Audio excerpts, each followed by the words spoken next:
passé, par exemple, la naissance d'Abdullah ibn Abbas. La naissance d'Abdullah ibn Abbas, il est né pendant ce blocus et dans l'endroit où il y avait le blocus.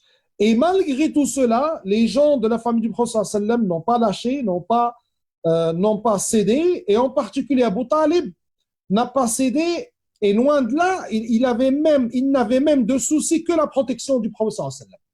Donc il le surveillait pendant que le prophète sallam dormait, il le surveillait de peur à ce que Quraysh envoie quelqu'un pour le tuer, et il faisait en sorte que le prophète sallam ne dormait pas dans le même endroit. Il dormait dans un endroit, puis il venait, il réveillait quelqu'un d'autre, des jeunes de la famille du prophète sallam, il le mettait à la place du prophète sallam, puis il mettait le prophète à sa place, ainsi de suite. Un système sécuritaire de protection a été mis en place par Abu Talib afin de protéger le prophète sallallahu alayhi wa ala alihi wa sallam. Et puis, ces tentatives individuelles vont commencer à se multiplier.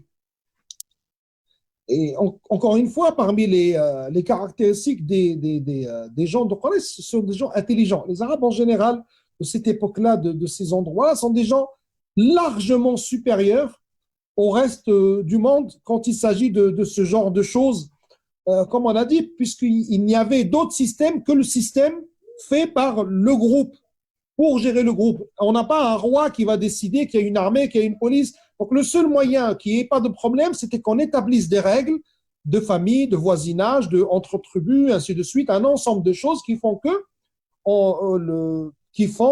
qui réalisent ce qu'on appelle communément le bon vivre ensemble, ou le vivre ensemble. D'accord? Et donc, Hisham ibn Amro, il ne supporte plus de voir cette injustice. Il ne supporte plus de voir cette injustice et comprend qu'il ne peut pas se dresser tout seul contre cette injustice-là afin d'être efficace. Il peut à la rigueur ramener quelque chose ici et là, de la nourriture, ainsi de suite, mais il ne peut pas se dresser lui tout seul et faire annuler purement et simplement ce blocus. Donc il se mit à chercher des alliés. Et il va commencer intelligemment par Zuhair. D'accord? Il va commencer à Zuhair. Zuhair, pourquoi? Parce que Zuhair ibn Rabi'a ou ibn Abi Rabi'a, parce que lui, Zuhair, sa mère, n'est autre que Atika bint Abd al-Muttalib. C'est-à-dire que sa mère, à Zuhair, c'est la tante maternelle du prophète sallallahu alayhi wa sallam. C'est la tante, paternelle du prophète sallallahu alayhi wa sallam. Et donc la sœur de Abu Talib et la sœur de Hamza et la sœur de l'Abbas. Et j'ai oublié de vous dire que tous les croyants étaient montés avec le prophète sallallahu alayhi wa alihi wa sallam. Et donc, Hisham, il va voir Zuhair ibn Abi Umayya, il lui dit, Ya Zuhair, tu as bien vu dans quoi sont en train de vivre ta famille, la famille de ta mère. Ça fait 3 ans qu'ils sont dans ce blocus injuste et on ne peut pas leur donner à manger, on ne nous a même pas autorisé Kada, alors que, et là il va jouer intelligemment et il va dire, penses-tu que si c'était la tante et la famille de Abu Jahl, excusez-moi, pardon.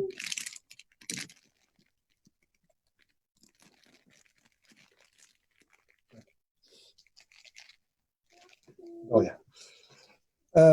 Pardon. Donc il lui dit, penses-tu que si c'était la famille de Abu Jahl, est-ce que lui aurait accepté qu'on mette sa famille, qu'on leur fasse subir ce genre de boycott? D'accord? Donc Zuhair ibn Abi Umayya lui dit, d'accord, je veux bien, mais essaye de trouver un autre homme. Et il se dirige vers Mut'im ibn Adi. Et tous ces gens-là sont des gens qui étaient connus par leur droiture et par le fait que c'était des gens qui était premier dans le respect justement de ces règles tribales. Donc, le Mut'im ibn Adi, on verra plus tard, qu'il va encore dans une autre position soutenir le prophète sallam, mais c'était quelqu'un de très respecté. Donc, il va voir le Mut'im ibn Adi, c'est toujours Hisham ibn Amr qui est aux manettes, hein, il va voir le Mut'im ibn Adi, il lui dit le même discours qu'il a dit à Zuhair ibn Abi Umayya. Donc, il lui dit, voilà, tu te rends compte, nous, on était une tribu, on était une seule et même main, et là, il y a une partie des nôtres qui sont boycottés. Vous voyez, en fait, comme dit le Cheikh Mohammed al-Ghazali, rahimahullah, il dit, personne ne peut tuer la da'wah, le prêche. Personne ne peut l'étouffer. Il a dit, toute tentative de son étouffement ne fera que prolonger ses racines, d'accord, et faire aller ses branches et ses ramifications encore plus loin. Et c'est exactement ce qui s'est passé. C'est-à-dire en essayant de porter un coup dur à la solidarité de Quraysh avec Nabi sallallahu alayhi wa sallam à travers donc ce blocus, au contraire, ils ont renforcé la solidarité de la famille du prophète sallallahu alayhi wa sallam, mais pire encore, ils ont créé un groupe de personnes qui maintenant il est contre tout cela, malgré qu'il n'adhère pas à l'islam, mais ne veut plus de ces décisions-là, dont le résultat est le confinement d'une partie de Quraysh et le non-respect de règles tribales qui étaient des rigueurs à Quraysh, comme le bon accueil et Kada. On ne peut pas, et d'un côté, se vanter de bien accueillir les gens qui viennent à la Kaaba et de nourrir les pèlerins et leur donner à boire, et de l'autre, on étouffe les nôtres. D'accord? Et donc, Al-Mut'im ibn Adi dit à Hisham ibn Amr, est-ce que, mais on ne peut pas faire ça que nous deux. Trouve-nous une troisième personne. Il lui dit, j'ai déjà une troisième personne. D'accord? Il lui dit, qui est cette troisième personne? Il lui dit, c'est Zuhair ibn Abi Umayya. Il lui dit, alors, trouve-nous une quatrième personne. D'accord? La quatrième personne ne sera autre que Abu al-Bakhtari, celui qui était présent lorsque Abu Jahl a surpris Hakim ibn Hizam en train de donner, de casser le blocus donc, et donner de la nourriture aux gens qui étaient à l'intérieur du blocus, et qui donc il en est venu aux mains avec Abu Jahl. Et donc, bien évidemment, lui, il ne pouvait que être pour la fin de ce blocus-là, puis ainsi de suite. Ils ont créé leur groupe et ils ont dit, bon, on va saisir, on va provoquer une réunion et puis on va parler et dès que moi je parle, toi tu interviens et l'autre il intervient pour donner l'impression qu'on est nombreux. Vous voyez le système qu'utilisent certains, mais à mauvais escient, dans les réseaux sociaux, d'accord? Pour donner l'impression qu'ils sont nombreux. Et dès qu'il s'agit d'eux, ils attaquent en groupe et répondent en groupe pour donner l'impression qu'il n'y a que ça. Ils n'ont rien inventé. C'est une technique de communication qui a été utilisée depuis l'époque et qui peut être utilisée à bon escient, comme c'est le cas maintenant, comme elle peut être utilisée à mauvais escient, comme c'est le cas dans d'autres scénarios qu'on verra d'ailleurs ici et qu'on voit dans la vie de tous les jours. Et donc, il en fut ainsi. Il provoque la réunion et puis il commence à parler et puis Abu Jahl essaye d'interrompre l'un d'eux et puis le deuxième il arrive et dit il a raison, il a parfaitement raison, je confirme ce qu'il dit, on ne peut pas faire durer ça, après tout ce sont notre famille, un troisième et un quatrième et puis tous ceux qui gardaient en eux quelques bons sentiments et savaient que c'était une injustice mais qui n'osaient pas le dire du fait de s'être engagés, eh ben, ils commençaient un peu à se voir. Avant cela, le Nabi sallallahu alayhi wa sallam avait dit à Abu Talib et ceux qui étaient avec lui que cela sera fini et que le document qui a été rédigé accroché à la Kaaba, il ne sera plus là. Il sera consumé. Et donc, il y a eu ces Donc, ces scènes qu'on a dit. Et puis, Abu Talib profite de l'occasion et il leur dit, voilà, encore un signe de la véracité de Nabi sallallahu alayhi wa sallam, c'est qu'il vous dit que le document, vous ne le trouverez pas dans le même état dans lequel vous l'avez accroché. Et donc, une fois il y a eu cette contre-réaction, d'accord, et cette décision d'en finir avec ce blocus, et qu'ils ont ouvert la Kaaba et ils ont trouvé que le document, effectivement, il y avait une sorte d'insecte, une sorte de ver qui avait entamé ce document. Et donc, c'était un signe de plus de la véracité du prophète sallallahu alayhi wa alihi wa sallam. Et c'était donc la fin de ce blocus qui a duré 3 ans. Et qui, loin, comme on a dit, d'avoir affaibli la darwa, en vérité a renforcé la darwa dans la communauté musulmane, mais en plus leur a donné des alliés de gens qui eux n'étaient pas musulmans, mais qui commençaient à se rassembler autour de l'idée que ne pas être d'accord avec le prophète sallam, c'est une chose, mais enfin, de toutes les règles de bonne conduite, c'en est une autre et c'est une limite qu'on ne devait pas franchir. Et donc, en l'an 10, après la révélation, et donc 3 ans avant la hijra du prophète, sallallahu alayhi wa sallam, se termina cet épisode du blocus de Quraysh, blocus de Banu Hashim, de la famille de Nabi sallallahu alayhi wa sallam, décidé par les Qurashites. D'accord? À la sortie de ce blocus est une année que les savants nomment l'année de la tristesse, Amul Huzn. Pourquoi? Parce qu'il y aura 2 événements qui auront entre quelques jours. Certains disent le maximum qui est dit c'est 2 mois, certains disent 2 mois, certains disent 1 mois, certains disent 3 jours ou 7 jours. Al-Muhim, c'est quelques jours. Et qui viendront toucher le prophète sallallahu alayhi wa sallam. Le premier événement est la mort de Abu Talib.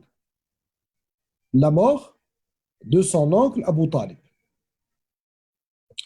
À la sortie donc de ce blocus, Abu Talib était dans sa maladie de mort et était en train de mourir. Et là, bien sûr, les Sanadid, les têtes du mal de Quraysh, ne voulaient surtout pas que Abu Talib meure et que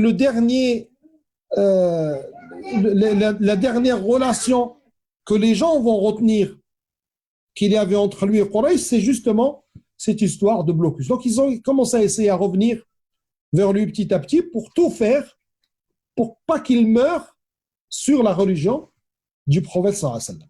Ça aussi encore on voit le degré de détestation et de haine qu'ont ces gens-là envers le message.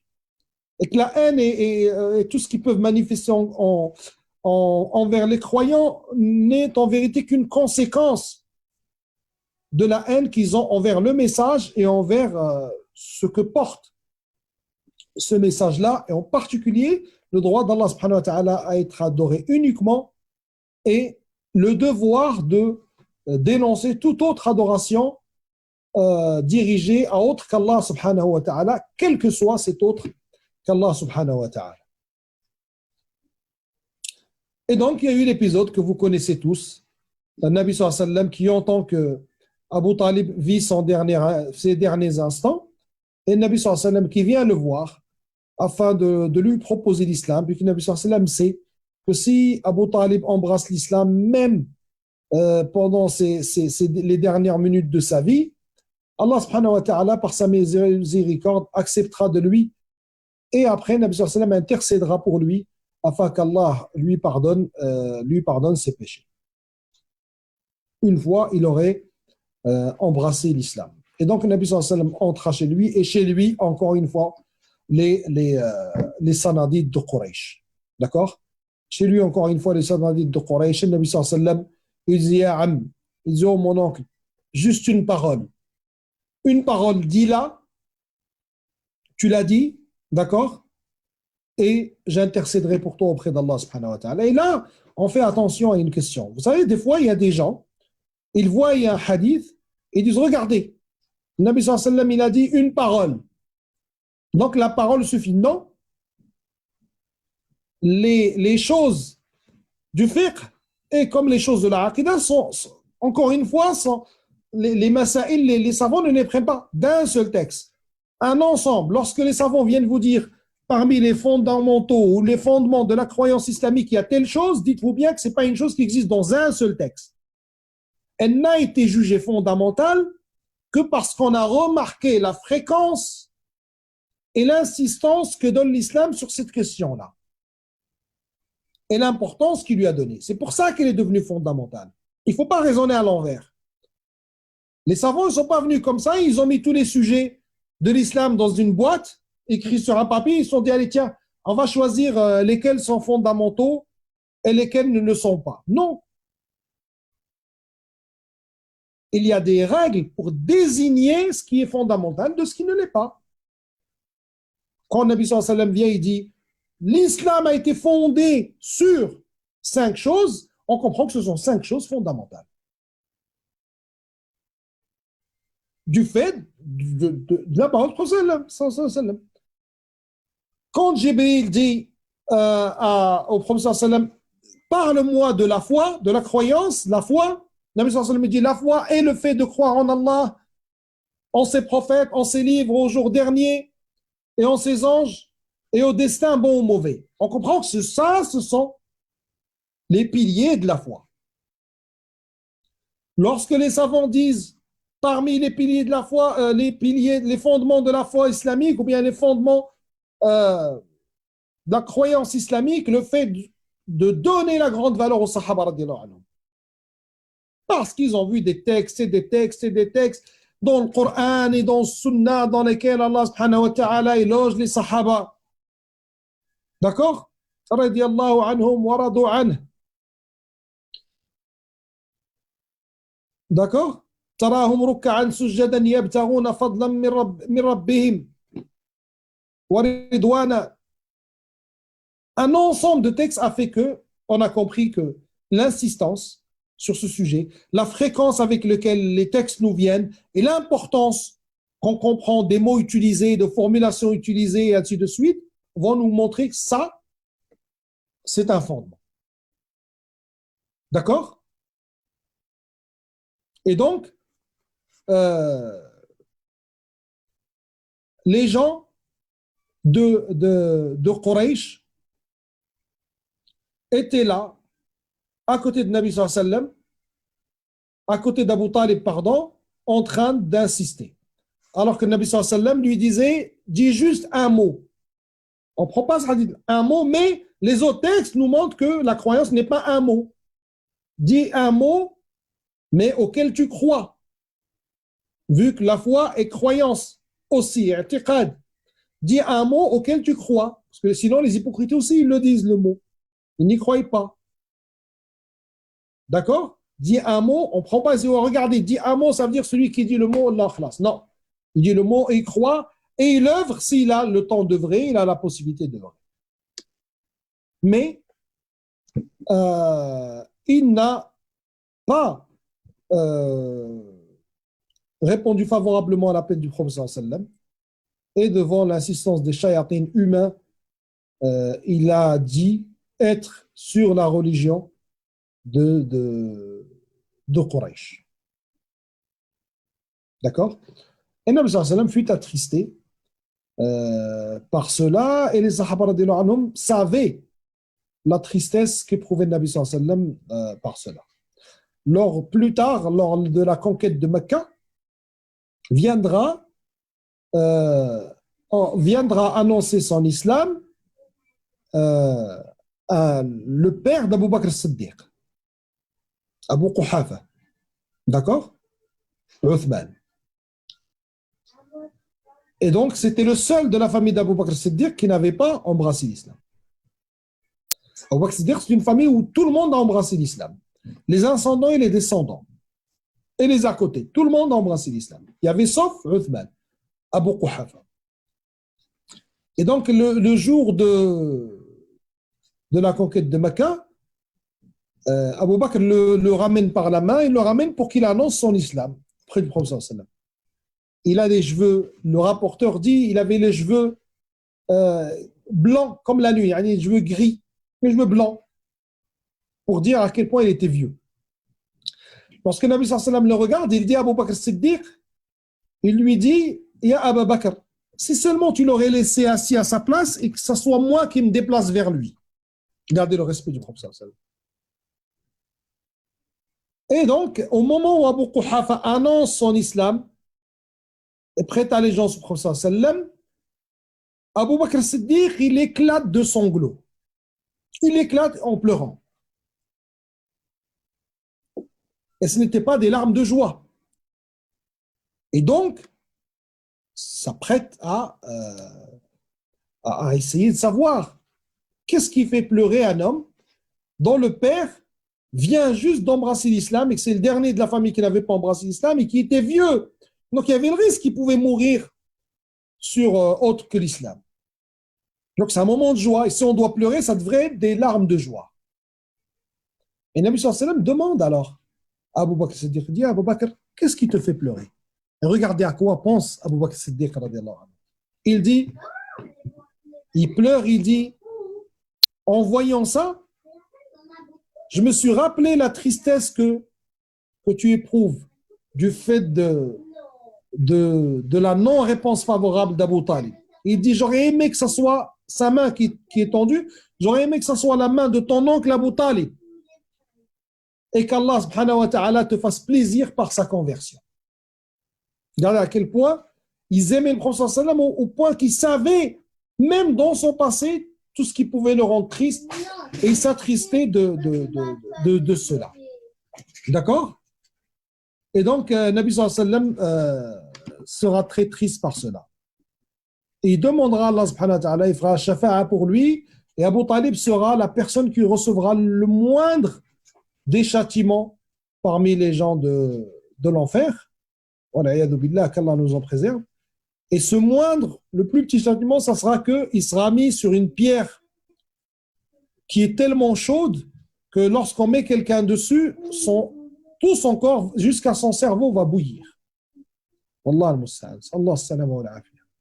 Demande à Allah subhanahu wa ta'ala qu'il nous préserve de l'enfer et de tout ce qui peut y mener comme propos, comme action, comme en croyance. Et on lui demande subhanahu wa ta'ala le paradis et tout ce qui peut y mener comme croyance et propos et action. Amin. Quelques jours après, on avait dit, avec la divergence connue, au maximum il y a 2 mois, au minimum c'est quelques jours, vous vous rendez compte? Et le Nabi sallallahu alayhi wa sallam perd cette fois-ci son épouse, bien-aimée, Khadija radiallahu anha. Son épouse qu'il a tant soutenue, qui a toujours été là pour lui, qui était avec lui d'ailleurs dans ce blocus. Elle va mourir. Et le Nabi sallallahu alayhi wa sallam sera très attristé, particulièrement attristé par la mort de Khadija radiallahu anha. Surtout qu'elle est précédée juste un peu par la mort de son oncle Abu Talib.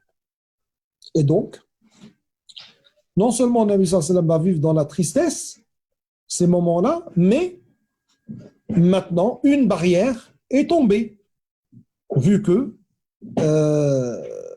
après la défaite et l'échec du plan du boycott, maintenant, un nouvel horizon s'ouvre et une autre occasion vient de s'ouvrir encore une fois devant Quraysh, devant les ennemis d'Allah et devant les ennemis du Prophète sallam, du fait du décès d'Abu Talib radiallahu anhu, et on va voir comment les choses vont s'accélérer et donner lieu à la deuxième, à la hijra du prophète sallallahu alayhi wa sallam et la décision de quitter Mecca pour aller à Médine. On verra le voyage de Taïf, Inch'Allah, et puis on verra les préparatifs, vu que Nabi sallallahu alayhi wa sallam savait qu'il devait partir, mais où?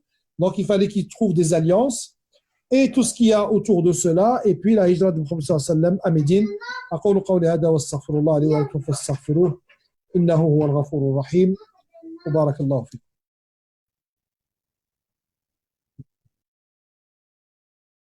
إن شاء الله بارك الله فيكم حياكم الله.